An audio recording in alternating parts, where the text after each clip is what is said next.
لنا شمس وللآفاق شمس لنا شمس وللآفاق شمس شمسي أفضل من شمس السماء شمس الناس تطلع بعد الفجر وشمسي تطلع بعد العشاء আম্মা জান আয়েশা বলেন, ও পৃথিবীর মানুষেরা শুনো, এই আকাশের একটা সূর্য রয়েছে, আমি আয়েশারও একটা সূর্য রয়েছে। এই আকাশের সূর্যের চাইতে আমি আয়েশার সূর্য হলো বড় দামি, আমি আয়েশার সূর্য হলো বড় মূল্যবান। পৃথিবীর মানুষেরা আকাশের সূর্য উদয় হয় প্রতিদিন ফজরের নামাজের পরে, আর আমি আয়েশার সূর্য উদয় হয় প্রতিদিন এশার নামাজের পরে। জোরে বলেন সুবহানাল্লাহ। যেই মাত্র মক্কার বেঈমান কাফেররা মদিনার ইহুদিদের কাছে গিয়ে বলল, ও মদিনার ইহুদি আলেমরা, আমাদেরকে কিছু পরামর্শ দেন, এই পরামর্শ অনুযায়ী আমরা মুহাম্মদকে আটকাতে পারি, এমন কিছু প্রশ্ন, এমন কিছু বুদ্ধি আমাদেরকে শিখায়া দেন। ওরে মুসলমান, মক্কার বেঈমান কাফেররা বিশ্ব নবীকে আটকানোর জন্য মদিনার ইহুদিদের কাছে গিয়ে যখন প্রশ্ন চাইল, এমনি মদিনার ইহুদিরা তাদেরকে তিনটা প্রশ্ন শিখায়া দিলেন। ও মক্কার বেঈমান কাফেররা, তোমরা মুহাম্মদের কাছে গিয়া তিনটা প্রশ্ন করবে, যদি এই তিনটা প্রশ্নের জবাব দিতে পারে তাহলে বুঝে নিবা তোমরা মুহাম্মদ সত্য নবী। কারণ এই তিনটা প্রশ্নের জবাব সাধারণ কোনো মানুষ দিতে পারবে না, যার কাছে ওহী নাজিল হয় এমন মানুষই দিতে পারবে। ওহী নাজিল হওয়া ছাড়া, আল্লাহর পক্ষ থেকে আসা ছাড়া এই তিনটা প্রশ্নের জবাব আর কেউ দিতে পারবে না। ওরে মুসলমান, এবার মদিনার ইহুদিরা বিশ্ব নবীকে আটকানোর জন্য মক্কার বেঈমান কাফিরদের কাছে তিনটা প্রশ্ন দিয়ে দিল। এক নাম্বার প্রশ্ন হলো, তোমরা মুহাম্মদকে গিয়ে বলবে, ওগো মুহাম্মদ, বলো তো দেখি, এই পৃথিবীর মধ্যে এমন একজন মানুষ ছিলেন যিনি তাম বিশ্ব পরিচালনা করেছেন, যিনি তাম পৃথিবী সফর করেছেন, এই জায়গায় সূর্য উদয় হয়, এই জায়গায় সূর্য অস্ত হয়, এইগুলো তিনি ভ্রমণ করেছেন, সারা বিশ্ব যিনি সফর করেছেন ওই মানুষটার নাম কি? এই নাম্বার হলো, এই পৃথিবীর মধ্যে 7 জন যুবক এমন ছিলেন, জালেম বাদশাহ দাকিয়ানুসের মোকাবেলায় এরা এই এলাকার মধ্যে টিকতে না পারে। জালেম বাদশাহ নির্যাতনের মোকাবেলায় 7 জন যুবক নিজেদের দেশ ছেড়ে পলায়ন করেছিলেন, নিজেদের আত্মীয় স্বজন ছেড়ে একটা গুহার মধ্যে আত্মগোপন করেছিলেন। এই গুহার মধ্যে যখন তারা আত্মগোপন করলেন, আল্লাহ পাক রব্বুল আলামিন তাদেরকে এই গুহার মধ্যে ঘুম পাড়ায়া দিলেন। একদিন 2 দিন নয়, দীর্ঘদিন যাবৎ তারা গুহায় ঘুমিয়েছিলেন। বলেন তো কতদিন যাবৎ তারা এই গুহায় ঘুমিয়েছিলেন? 2 নম্বর প্রশ্ন। 3 নম্বর প্রশ্ন হলো, ওগো মুহাম্মদ, বলেন তো দেখি, রূহ কাকে বলে? রূহ সম্পর্কে আপনার মতামত কি? এই 3টা প্রশ্ন মক্কার বেঈমান কাফেররা ইহুদিদের কাছ থেকে শিখে আসলো। নবীজির কাছে এসে এই 3টা প্রশ্ন করে বলল, ওগো মুহাম্মদ, যদি আপনি এই 3টা প্রশ্নের জবাব দিতে পারেন তাহলে আমরা বুঝে নিব আপনি সত্য নবী, আপনার ধর্ম সত্য। আর যদি 3টা প্রশ্নের জবাব না দিতে পারেন, মনে করব আপনি সত্য নবী নয়। আরে মুসলমান, যেই মাত্র তারা এমন কথা বলেছে, এমনি নবীজি বলেন, এই মুহূর্তে আমার পক্ষে 3টা প্রশ্নের জবাব দেওয়া সম্ভব না। আগামীকাল আমি তোমাদেরকে এই 3টা প্রশ্নের জবাব দিব। যেই মাত্র নবীজি বলেছেন আগামীকাল জবাব দিব, ওই কথা বলার সাথে নবীজি ইনশাআল্লাহ শব্দ বলেন নাই। নবীজি বলেছেন আগামীকাল জবাব দিব, ইনশাআল্লাহ বলেন নাই। এই কারণে পরের দিন মক্কার বেঈমান কাফেররা নবীজির কাছে গিয়ে বলল, ওগো মুহাম্মদ, আপনি বলেছিলেন আজকে জবাব দিবেন, আমাদের 3টা প্রশ্নের জবাব দিয়ে দেন। নবীজি বলেন এখনো তো ওহী নাজিল হয় নাই, ওহী নাজিল না হলে আমি কিভাবে বলবো, কারণ আমি আমার মন গড়া কোনো কথা বলি না, যা বলি আল্লাহর পক্ষ থেকে বলি। ওয়ামা ইয়ানতিকু আনিল হাওয়া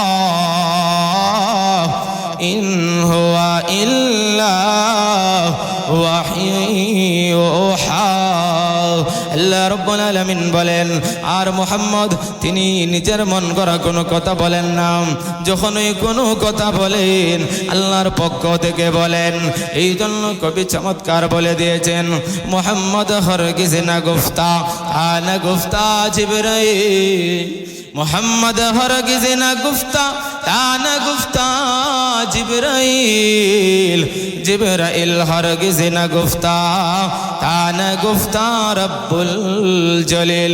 মুহাম্মদ ততক্ষণ কোনো কথা বলেন না যতক্ষণ না জিবরাইল আমিন ওই কথা বলেন, আবার জিবরাইল আমিন ততক্ষণ পর্যন্ত কোনো কথা বলেন না যতক্ষণ না স্বয়ং আমার আল্লাহ ওই কথা বলে দেন।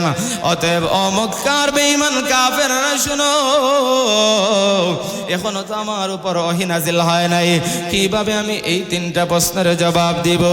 এইভাবে 1 দিন 2 দিন পার হয়ে কয়েকদিন চলে গেল। এইদিকে মক্কার মধ্যে একটা আওয়াজ শুরু হয়ে গেল, মুহাম্মদের কাছে যে ওহী আসতো এই ওহী আসা বন্ধ হয়ে গেছে। এমনি অবস্থায় আবু লাহাবের স্ত্রী উম্মে জামিল বলতে লাগলো, ওরে মক্কার লোকেরা শোনো, মুহাম্মদের কাছে যে শয়তান আসতো এই শয়তান এখন আর আসে না, এই শয়তান আসা বন্ধ হয়ে গেছে। শুধু তাই নয়, মক্কার বেঈমান কাফেররা বলতে লাগলো, মুহাম্মদের রব মুহাম্মদকে পরিত্যাগ করেছেন, মুহাম্মদের আল্লাহ মুহাম্মদকে ছেড়ে দিয়েছেন। এমন কথাগুলো যখন বলা বলি শুরু হয়ে গেল, এমনি নবীজি মনের মধ্যে বড় কষ্ট পাইলেন, সেজদায় পড়ে কান্না শুরু করে দিলেন, প্রভু গো, মক্কার বেঈমান কাফেররা 3টা প্রশ্ন আমাকে করেছিল, আমি বলেছি আগামীকাল এর জবাব দিব। আজকে 10 দিন 14 দিন হয়ে গেল, এখনো পর্যন্ত আমার কাছে ওহী নাজিল হয় না। প্রভু গো, এই মুহূর্তে যদি আমি এই প্রশ্নগুলির জবাব না দিতে পারি, মক্কার বেঈমান কাফেররা আমাকে মিথ্যা নবী সাব্যস্ত করবে, মনে করবে আমার প্রতি ওহী নাজিল হয় না, বাস্তবে আমার রব আমাকে পরিত্যাগ করেছেন। এইভাবে সেজদায় পড়ে নবীজি কান্নাকাটি শুরু করে দিলেন। ওরে মুসলমান, দিন যাইতে যাইতে 14 দিন হয়ে গেল, 14 দিন পার হয়ে 15 দিনের মাথায় আল্লাহ রাব্বুল আলামিন জিবরাইল আলাইহিস সালামকে পাঠিয়ে দিলেন, ও জিবরাইল যাও যাও, আমার বন্ধু আমার হাবিবকে গিয়ে খুশি করো। মক্কার জমিনে মক্কার বেঈমান কাফেররা আবার নবীকে নিয়ে বিভিন্ন বাজে মন্তব্য করে, তারা বলে আমি নাকি আমার বন্ধুকে ছেড়ে দিয়েছি, তারা বলে আমি নাকি আমার বন্ধুর প্রতি ওহী নাজিল বন্ধ করে দিয়েছি। ওরে জিবরাইল যাও, এই মুহূর্তে আমার বন্ধুর কাছে একখানা আয়াত নিয়ে যাও, জোরে বলেন সুবহানাল্লাহ। 15 দিনের মাথায় জিবরাইল আগমন হয়ে গেল।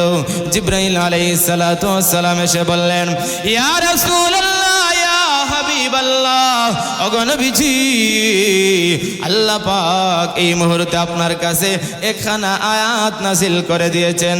আল্লাহ বলেছেন, ওয়ালা তাকুলান্না লিশাইইন ইন্নী ফাইলুন যালিকা গাদা। ওগো নবীজি, আল্লাহ পাক বলে দিয়েছেন, আপনি যদি আগামীকাল কোনো কথা বলবেন না এইভাবে যে আমি আগামীকাল বলবো, বরং আপনি বলবেন আমি আগামীকাল বলবো ইনশাআল্লাহ, ইনশাআল্লাহ বলবেন। ওগো নবীজি, এই যে আপনি বলেছিলেন আগামীকাল বলবো, ইনশাআল্লাহ বলেন নাই, এই জন্য মহান আল্লাহ 14 দিন পর্যন্ত আপনার উপর ওহী নাজিল বন্ধ করে দিয়েছিলেন। কেন বন্ধ করে দিলেন? এর কারণ হলো আল্লাহ এই পৃথিবী পৃথিবীর সমস্ত উম্মতদেরকে শিক্ষা দিতে চান, সমস্ত মানুষদেরকে আল্লাহ শিক্ষা দিতে চান। আগামীকাল যখন কোনো কথা বলবে, মানুষেরা যেন আগামীকালের সাথে ইনশাআল্লাহ বলে। জোরে বলেন সুবহানাল্লাহ। আল্লাহ বলেন আগামীকাল যখন কোনো কথা বলবা তখন এইভাবে বলবে যে আমি এই কাজটা করব ইনশাআল্লাহ, আমি এই কথাটা বলবো ইনশাআল্লাহ। কেউ যদি আগামীকালের ক্ষেত্রে কোনো কথা এবং কাজের জন্য ইনশাআল্লাহ বলে, তাহলে ওই কাজটাকে পরিপূর্ণ করার দেওয়ার দায়িত্ব আমার আল্লাহ নিজে নিয়ে নেন। জোরে বলেন সুবহানাল্লাহ। এই জন্য ইনশাআল্লাহ বলার দরকার আছে না নাই? ইনশাআল্লাহর গুরুত্ব বোঝাতে গিয়ে, ইনশাআল্লাহর গুরুত্ব দিতে গিয়ে আল্লাহ পাক কয়েকদিন যাবত নবীজির উপর ওহী নাজিল বন্ধই করে দিলেন, যেন উম্মত এর থেকে শিক্ষা গ্রহণ করি। এরপরে আল্লাহ পাক রব্বুল আলামিন নবীজিকে জানা দিলেন, ইয়া রাসূলুল্লাহ, ইয়া হাবিবাল্লাহ, ওগো নবীজি, মক্কার বেঈমান কাফেররা আপনাকে ইহুদিদের কাছ থেকে 3টা প্রশ্ন করেছিল। আপনি বলেছিলেন আগামীকাল জবাব দিবেন। এই জবাবগুলো দিতে একটু দেরি হয়েছে।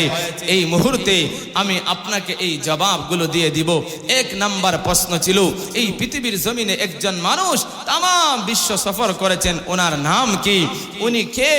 আল্লাহ পাক কুরআনের মধ্যে ওনার পরিচয় তুলে ধরেন। ইয়াসআলুনাকা আন যিল কারনাইন কুল সাআতলু আলাইকুম মিনহু যিকরা। ওগো নবীজি, মক্কার বেঈমান কাফেররা আপনাকে যুলকারনাইন সম্পর্কে প্রশ্ন করে। যুলকারনাইনকে, যিনি তাম পৃথিবী ভ্রমণ করেছেন, যেই জায়গায় সূর্য উদয় হয়, যেই জায়গায় গিয়ে সূর্য অস্ত যায়, ওই জায়গাটাও তিনি দেখেছেন। শুধু তাই নয়, তিনি তাম বিশ্ব পরিচালনা করেছেন। ওরে মুসলমান, একটা বিষয় জেনে রাখা দরকার, এই পৃথিবীতে 4 জন মানুষ এমন ছিলেন, 4 জন শাসক এমন ছিলেন, যারা একটা দুইটা দেশ নয়, গোটা পৃথিবী যারা শাসন করেছেন, গোটা বিশ্ব পরিচালনা করেছেন। এর মধ্য থেকে 2 জন হলেন বেঈমান, 2 জন হলেন ইমানদার। ইমানদার 2 জনের একজনের নাম হলেন যুলকারনাইন, আরেকজনের নাম হলো পয়গম্বর সুলাইমান আলাইহিস সালাম। এই 2 জন হলেন ইমানদার, এরা তাম পৃথিবী শাসন করেছেন। 2 জন হলো বেঈমান। বেঈমান 2 জনের মধ্য থেকে একজনের নাম হলো নমরুদ, আরেকজনের নাম হলো বুখতেনসর। এই 4 জন মানুষ পৃথিবীর একটা দুইটা দেশ নয়, গোটা পৃথিবী, গোটা বিশ্ব তারা শাসন করেছিলেন। আল্লাহ পাক রব্বুল আলামিন নবীজিকে জানা দিলেন, ওগো নবীজি, মক্কার বেঈমান কাফেররা আপনাকে যুলকারনাইন সম্পর্কে প্রশ্ন করেছিল। আপনি বলে দিন, যিনি তাম পৃথিবী শাসন করেছেন, তাম বিশ্ব যিনি সফর করেছেন, ওনার নাম হলো বাদশাহ যুলকারনাইন। 2 নম্বর প্রশ্ন হলো, আপনাকে 7 জন যুবক সম্পর্কে প্রশ্ন করা হয়েছিল, যারা জালিম বাদশাহ দাকিয়ানুসের জুলুম অত্যাচার সহ্য করতে না পেরে ঈমান নিয়ে এরা নিজের দেশ থেকে দেশ ত্যাগ করেছিলেন, স্ত্রী সন্তান সবাইকে ছেড়ে দিয়া ঈমান রক্ষা করেছিলেন, গুহায় আশ্রয় গ্রহণ করেছিলেন। ওগো নবীজি, তারা আপনাকে ওই আসহাবে কাহাফ সম্পর্কে প্রশ্ন করে, আপনি তাদেরকে জবাব দিন। আম হাসিবতা আন্না আসহাবাল কাহফি ওয়ার রাকিব কানু মিন আয়াতিনা আজাবা। ওগো নবীজি, আপনাকে আসহাবে কাহফ সম্পর্কে প্রশ্ন করা হয়।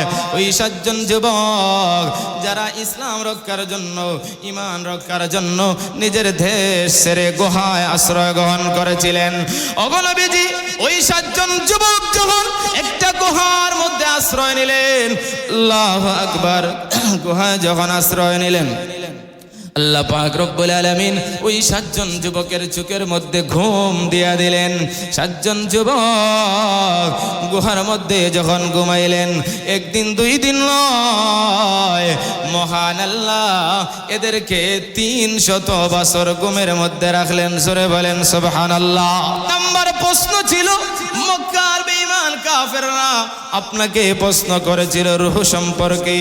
ইয়াসআলুনাকা আনির রূহ কুলির রূহু মিন আমরি রাব্বি। ওগো নবীজি, আপনাকে রূহ সম্পর্কে প্রশ্ন করা হয়, রূহ এটা কি? রূহ সম্পর্কে তারা জানতে চায়। ওগো নবীজি, আপনি তাদেরকে বলে দিন, রূহ হলো আমাদের ভিতরে, আমাদের দেহের মধ্যে আল্লাহ পাকের পক্ষ থেকে একটা আদেশ, আল্লাহ পাকের পক্ষ থেকে আমাদের দেহের মধ্যে একটা বাতাস। যতদিন পর্যন্ত আল্লাহ পাকের এই আদেশ আমাদের দেহের মধ্যে বলবৎ থাকবে, ততদিন পর্যন্ত আপনি এমপি, ততদিন আপনি মন্ত্রী, ততদিন আপনি চেয়ারম্যান সাহেব আর মেম্বার সাহেব, ততদিন আপনি ইমাম সাহেব আর মুয়াজ্জিন সাহেব, ততদিন আপনি আব্দুল্লাহ, ততদিন আপনি আব্দুর রহমান, আব্দুল সালাম। যখন এই রূহ বের হয়ে যাবে, তখন আপনার নাম থাকবে না।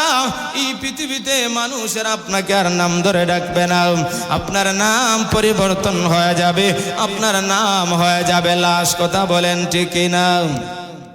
मौत जिस दिन आ गए दुनिया की हालत क्या हुई। मौत जिस दिन आ गई मुर्दा की हालत क्या हुई। रूह तन से उड़ गई मुर्दा की हालत क्या हुई।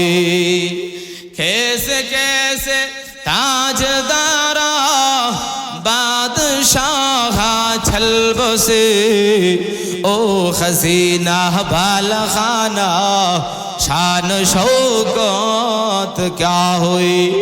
कुजा कारून कुजा फिरौन कुजा नमरुद शुद हमार। कुजा शौकत शहनशाह कुजा तख्ते सुलाइमान। আল্লাহর বান্দা বলেন, ও পৃথিবীর মানুষেরা, এই পৃথিবীটা চিরদিন থাকার জায়গা নয়। একদিন আমাদের ভিতর থেকে রূহ বের হয়ে যাবে, প্রাণ পাখি যখন বের হয়ে যাবে আর আমাদের কোনো দাম থাকবে না। এই পৃথিবীতে যত বড় ক্ষমতার মালিক তুমি হও না কেন, পৃথিবীতে চিরদিন থাকতে পারবে না। আল্লাহর বান্দা বলেন, ও পৃথিবীর মানুষেরা, লক্ষ্য করে দেখো, এই পৃথিবীর পরাশক্তি ছিল ফেরাউন, ফেরাউন থাকতে পারে নাই। পৃথিবীর পরাশক্তি ছিল নমরুদ, নমরুদ থাকতে পারে নাই। এই পৃথিবীতে আল্লাহর একজন পয়গম্বর ছিলেন, যার নাম হলো সুলাইমান পয়গম্বর।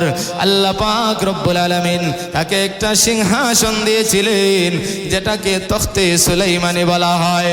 এই তখতে সুলাইমানি দিয়া আল্লাহর পয়গম্বর সুলাইমান আলাইহিস সালাম সিংহাসনে আরোহণ হয়ে যেই দিকে যাওয়ার ইচ্ছা করতেন, মুহূর্তের মধ্যেই ওই জায়গায় গিয়ে পৌঁছতে পারতেন। কোনো বিমান লাগে নাই, কোনো হেলিকপ্টার লাগে নাই, রকেট লাগে নাই। আল্লাহ রব্বুল আলামিন জিন জাতির মাধ্যমে সুলাইমান আলাইহিস সালামের সিংহাসন পরিচালনা করতেন। আরে মুসলমান, সুলাইমান পয়গম্বর এত বড় একজন শাসক ছিলেন। আমাদের দেশের শাসকেরা শাসন ক্ষমতা পরিচালনার জন্য পুলিশ, বিডিআর, বিজিবি এই ধরনের বাহিনী ব্যবহার করতে হয়, কিন্তু আল্লাহর পয়গম্বর সুলাইমান আলাইহিস সালামের বাহিনী ছিল জিন জাতি। জিন জাতি সুলাইমান পয়গম্বরের কথা মানত, যেখানে ইচ্ছা সিংহাসন মুহূর্তের মধ্যে নিয়ে যাইত। আল্লাহর বান্দা বলেন, পৃথিবীর মানুষেরা রে, সুলাইমান পয়গম্বরও থাকতে পারেন নাই, সুলাইমান পয়গম্বরের সিংহাসনও থাকতে পারে নাই। অতএব তুমি এই পৃথিবীতে যত বড় ক্ষমতার বাহাদুরি করো না কেন, তোমাকেও একদিন এই পৃথিবী ছেড়ে যাইতে হবে। সুরে বলেন ঠিক কিনা? মুতকাসিন কুল্লু নাসিন শারিবু কবর বাইতিন কুল্লু নাসিন দাখিলু আলা ইয়া সাকিনাল কসরিল মুআল্লা সাতুদফানু আন করিবিন ফিত তুরাবি লাহু মালাকুন ইউনাদিন كل يوم لدول الموت وابنول الخراب قليل عمرنا في دار دنيا ওয়া মারজিউনা ইলা বাইতিত তুরাবি। আল্লাহর বান্দা বলেন, ও পৃথিবীর মানুষেরা, এই পৃথিবীতে যত বড় ঘর, যত বড় প্রাসাদ বানাও না কেন, চিরদিন থাকতে পারবে না, চিরদিন থাকার জায়গা নয়। মউত নামক শরবত পান করতে হবে, কবর নামক ঘরের মধ্যে যাইতে হবে, অবশ্যই তোমাকে এই পৃথিবী ছেড়ে একদিন চলে যাইতে হবে। অতএব রূহ হলো এমন একটা আদেশ, যতদিন আমাদের অন্তরের রূহ আছে ততদিন মানুষের দাম আছে, যতদিন রূহ নাই, যেই দিন আর রূহ থাকবে না, মানুষের দামও আর থাকবে না। তিনটা প্রশ্নের জবাব নবীজি দিয়ে দিলেন। তিনটা প্রশ্নের জবাব দেওয়ার পরে জিবরাইল বলেন, ওগো নবীজি, মক্কার বেঈমান কাফেররা যেই মাত্র আপনার উপর ওহী নাজিল বন্ধ ছিল, ওই সময় তারা বলা বলি শুরু করেছিল, আপনার রব আপনাকে ছেড়ে দিয়েছেন, পরিত্যাগ করেছেন। না গো নবী না, আপনার রব আপনাকে ছাড়েন নাই। মহান আল্লাহ এই মুহূর্তে আপনার কাছে সূরা দুহা নাজিল করেছেন। জোরে বলেন সুবহানাল্লাহ। মক্কার বেঈমান কাফেররা কিছুদিন ওহী নাজিল বন্ধ থাকার কারণে তারা বলেছিল যে মুহাম্মদের রব মুহাম্মদকে ছেড়ে দিয়েছেন, পরিত্যাগ করেছেন। এই জন্য নবীজি কষ্ট পেয়েছিলেন। এই কারণে নবীজির কষ্ট দূর করার জন্য আল্লাহ পাক সূরা দুহা নাজিল করে নবীজির অন্তরের কষ্টকে দূর করে দিলেন। জোরে বলেন না সুবহানাল্লাহ। ওয়াদ-দুহা ওয়াল-লাইলি ইযা সাজা। আল্লাহ রাব্বুল আলামিন বলেন, শপথ প্রভাত বেলার শপথ, সকালের শপথ। ওরে মুসলমান, আল্লাহ রাব্বুল আলামিন কেন শপথ করলেন? শপথ করার কারণ হলো, শপথ করে কোনো কথা বললে মানুষেরা বিশ্বাস করে, এই জন্য আল্লাহ পাক শপথ করে বললেন। দুই নাম্বার কারণ হলো, এই জিনিসের শপথ করেছেন জিনিসটা বড় দামি। আল্লাহ পাক প্রভাতের শপথ করেছেন, সকালের শপথ করেছেন। সকালের সময়টা হলো বড় দামি সময়। আল্লাহর নবী এই সকালের সময়ের জন্য দোয়া করেছেন, প্রভু গো, আমার উম্মতের জন্য সকালের সময়ের মধ্যে বরকত দান করে দেন। এজন্য দেখেন, কৃষক যদি সকালবেলা কৃষিকাজের জন্য যায়, রুদ্র ওঠার আগে আগে অনেকগুলো কাজ সকালবেলা সেরে দেয়। কোনো ছাত্র যদি, তালেবে ইলম যদি সকালবেলা লেখাপড়ায় বসে, দ্রুতই তার জেহেনের মধ্যে, মেধার মধ্যে ওই লেখা, ওই পড়াটা তার ভিতরে চলে আসে। এই জন্য আল্লাহ পাক রব্বুল আলামিন সকালের শপথ করলেন। সকালটা হলো বড় দামি, প্রভাতটা হলো বড় দামি। মুফাসসিরিন কেরাম বলেন, দুহার আরেকটা অর্থ রয়েছে। আল্লাহ পাক রব্বুল আলামিন দুহার শপথ করেছেন, এর অর্থ হলো এমন একটা চেহারার কসম করেছেন, যেই চেহারার চাইতে সুন্দর চেহারা এই পৃথিবীতে আর কোনো মানুষের নাই। এই সুন্দর চেহারা অন্য কোনো পয়গম্বরেরও নাই, আদম আলাইহিস সালামেরও নাই, নূহ পয়গম্বরেরও নাই, এমনকি হযরতে ইউসুফ আলাইহিস সালামেরও এত সুন্দর চেহারা নাই। এত সুন্দর চেহারা আল্লাহ পাক আমাদের নবীর চেহারা দিয়েছিলেন। ওরে মুসলমান, আমাদের নবীর চেহারা কেমন সুন্দর ছিল আমরা বলতে হবে না। নবীজির স্ত্রী আম্মা জান আয়েশা রাদিয়াল্লাহু তাআলা আনহা বলেন, লানা শামসুন ওয়ালিল আফাকি শামসুন, লানা শামসুন ওয়ালিল আফাকি শামসুন, শামসি আফজালু মিন শামসিস সামা, শামসুন নাসি তাতলুউ বাদাল ফজরি ওয়া শামসি তাতলুউ বাদাল ইশা। আম্মা জান আয়েশা বলেন, ও পৃথিবীর মানুষেরা শুনো, এই আকাশের একটা সূর্য রয়েছে, আমি আয়েশারও একটা সূর্য রয়েছে। এই আকাশের সূর্যের চাইতে আমি আয়েশার সূর্য হলো বড় দামি, আমি আয়েশার সূর্য হলো বড় মূল্যবান। পৃথিবীর মানুষেরা আকাশের সূর্য উদয় হয় প্রতিদিন ফজরের নামাজের পরে, আর আমি আয়েশার সূর্য উদয় হয় প্রতিদিন এশার নামাজের পরে। জোরে বলেন সুবহানাল্লাহ। শুধু তাই নয়, নবীজির চেহারার সৌন্দর্য কেমন ছিল হযরত হাসান ইবনে সাবিত রাদিয়াল্লাহু তাআলা আনহু কবি ছিলেন, সাহাবী, নবীজির সাহাবী একজন কবি হাসান ইবনে সাবিত রাদিয়াল্লাহু তাআলা আনহু বলেন, ওয়া আহসানু মিন কালাম তারাকাত আইনি ওয়া আজমালু মিন কালাম তালিদিন নিসা ওয়া আহসানু মিন কালাম তারাকাত আইনি ওয়া আজমালু মিন কালাম তালিদিন নিসা খুলিকতা মুবাররাআম মিন কুল্লি আইবিন কান্নাকা কাদ খুলিকতা কামা তাশা। হাসান ইবনে সাবিত বলেন, ও পৃথিবীর মানুষেরা, আমার নবী বিশ্ব নবীজি কেমন সুন্দর ছিলেন জেনে রাখো। নবীজির সৌন্দর্যের মতো এত সুন্দর মানুষ কোনোদিন কোনো চোখ দেখে নাই। চোখ দেখবে দূরের কথা, কোনো মা কোনোদিন প্রসব করে নাই। আরে মুসলমান, নবীজির দুধমা হালিমাতুস সাদিয়া রাদিয়াল্লাহু তাআলা আনহা নবীজিকে দুধ পান করানোর পরে যখন আমিনার কাছে রিটার্ন দিবেন, ফেরত দিবেন, ওই সময় আমিনাকে উদ্দেশ্য করে বলেন, নগো আমিনা, তোমার ছেলে মুহাম্মদ এত সুন্দর চেহারা আমি জিন্দগিতে কোনোদিন দেখি নাই। এত সুন্দর চেহারা জিন্দগিতে কোনোদিন আমি দেখি নাই। আমিনা বলেন, ওগো হালিমাতুস সাদিয়া শুনো, আমি মক্কায় বসবাস করি আর তুমি তো তায়েফে বসবাস করো, গ্রাম অঞ্চলে থাকো। এই মক্কা শহরে কত মানুষ আসে, বিভিন্ন দেশ থেকে কত মানুষের আগমন হয়। আমি আমিনা আমার সন্তান মুহাম্মদের চাইতে তো সুন্দর মানুষ কোনোদিন দেখে নাই। আল্লাহ রাব্বুল আলামিন বলেন, ওগো জিবরাইল, আমিনা বলে দেখে নাই, হালিমাতুস সাদিয়া বলে দেখে নাই, তুমি জিবরাইল কি বলো, তোমার মন্তব্য কি? হযরত জিবরাইল বলেন, প্রভু গো, তাম পৃথিবী মুহূর্তের মধ্যে আমি ঘুরতে পারি, সারা পৃথিবী আমি ঘুরে ঘুরে দেখেছি, আপনার বন্ধু মুহাম্মদের মতো সুন্দর চেহারা আমি জিন্দগিতে দেখে নাই। আল্লাহ বলেন, জিবরাইল আমিনা দেখে নাই, হালিমাতুস সাদিয়া দেখে নাই, তুমি জিবরাইল বলো দেখো নাই। এর দ্বারা ডাইরেক্ট সিদ্ধান্ত নেওয়া যায় না, এর দ্বারা 100% কনফার্ম হওয়া যায় না, কারণ আমি আল্লাহ সৃষ্টি করলে করতে হতে পারে। আমি আল্লাহ কি বলি শুনে নাও।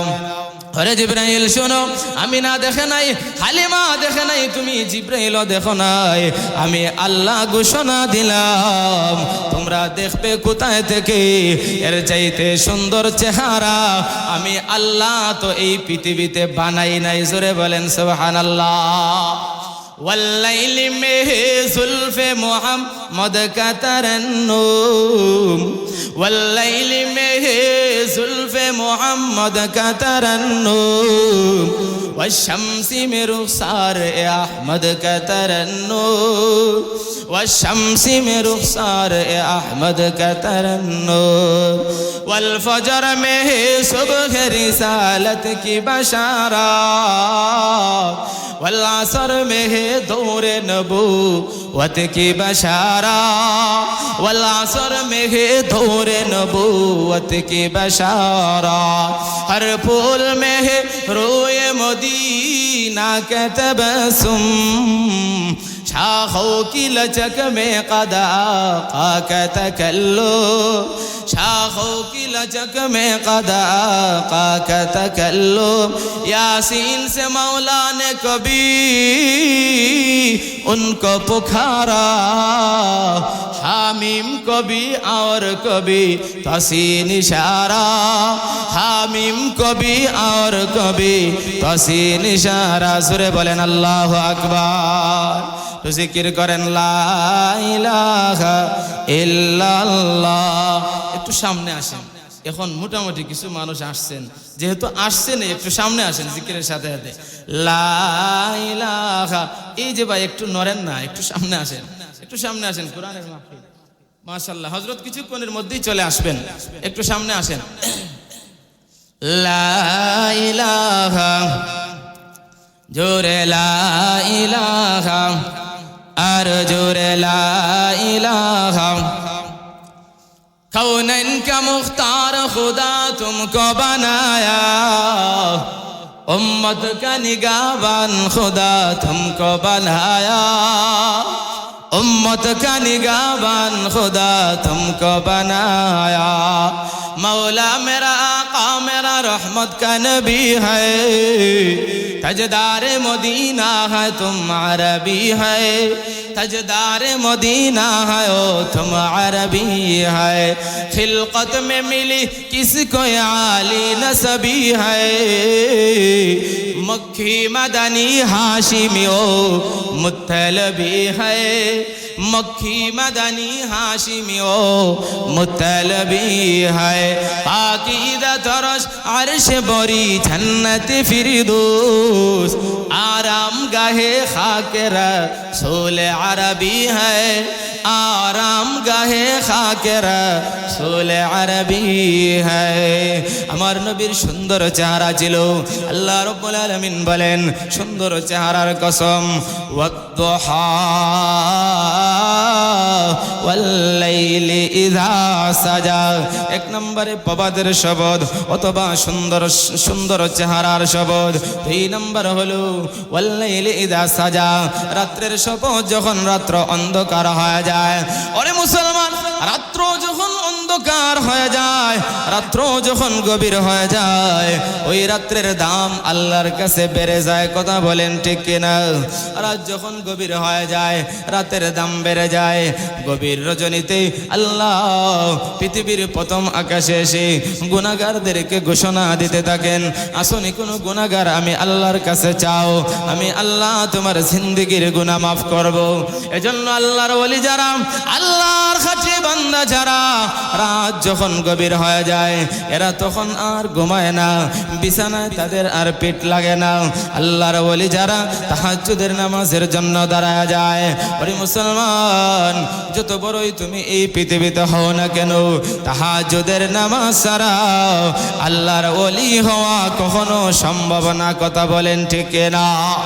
আল্লাহর ওলি যারা গভীর রজনীতে আল্লাহ রাব্বুল আলামিনকে ডাকা শুরু করে দেন, 2 রাকাত নামাজ পড়ে আল্লাহর কাছে কান্নাকাটি শুরু করে দেন, আল্লাহর কাছে 2টা হাত তুলে চোখের পানি ছেড়ে দিয়ে দোয়া করতে থাকেন।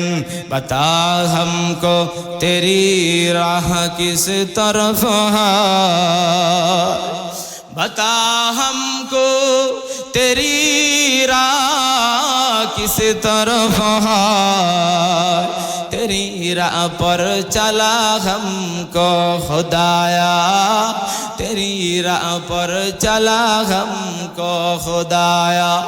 बुजुर्गी की नहीं हमको ज़रूरत,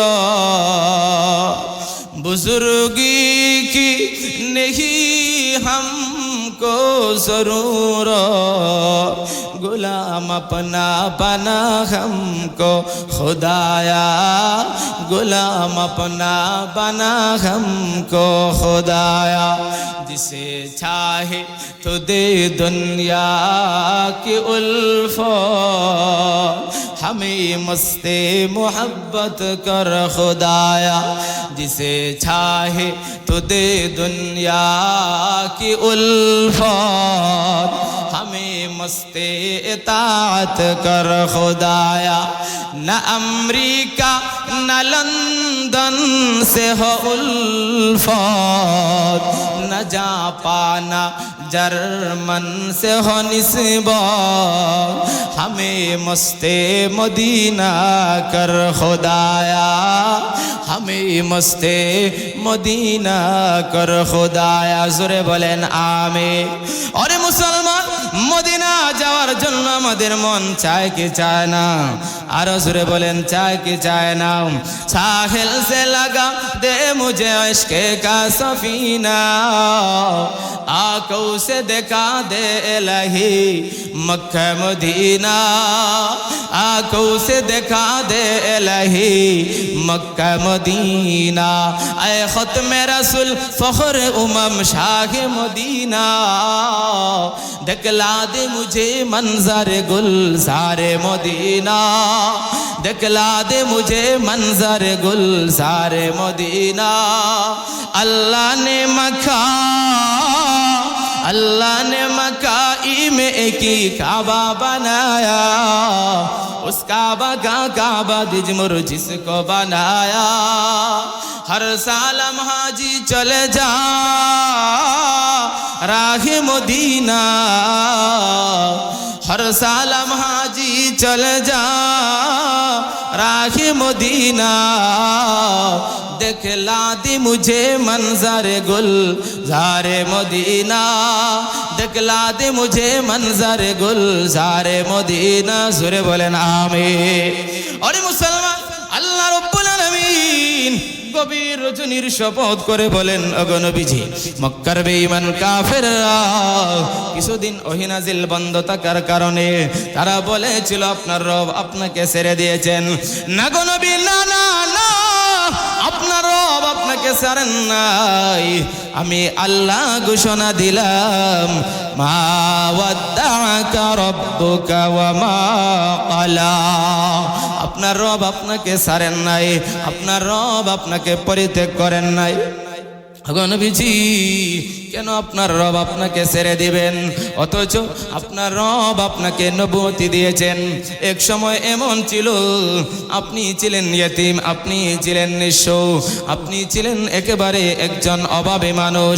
এই অবস্থা থেকে আল্লাহ আপনাকে উত্তরণ করে আল্লাহ পাক আপনাকে আশ্রয় দিয়েছেন, ধনী বানিয়েছেন। ওগো নবীজি, শুধু তাই নয়, অচিরেই আল্লাহ আপনাকে এমন কিছু দিবেন আপনি খুশি হয়ে যাবেন।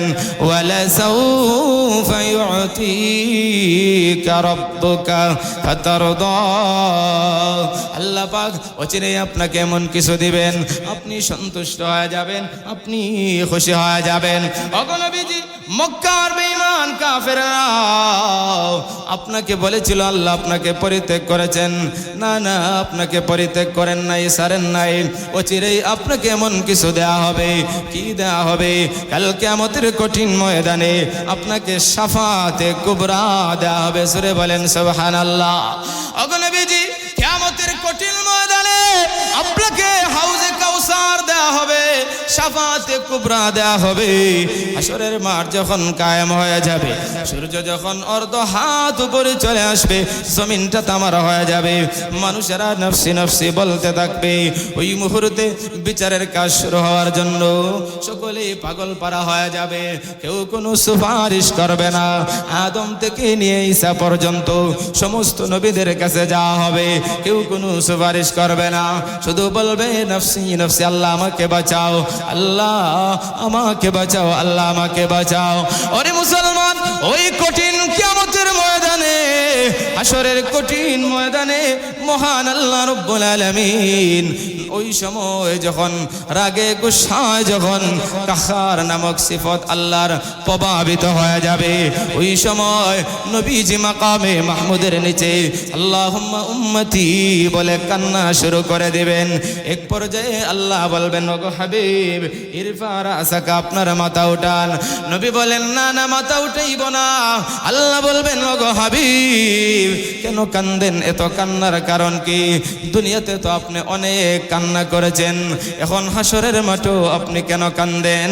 মনে হয় আপনার হাসান হুসাইনের জন্য কান্দেন। না না, এদের জন্য আমি কান্দি না। মনে হয় ফাতেমার জন্য কান্দেন। না না, এদের জন্য আমি কান্দি না। আমি আমার গুনাহগার উম্মতের জন্য কান্দি। জোরে বলেন সুবহানাল্লাহ।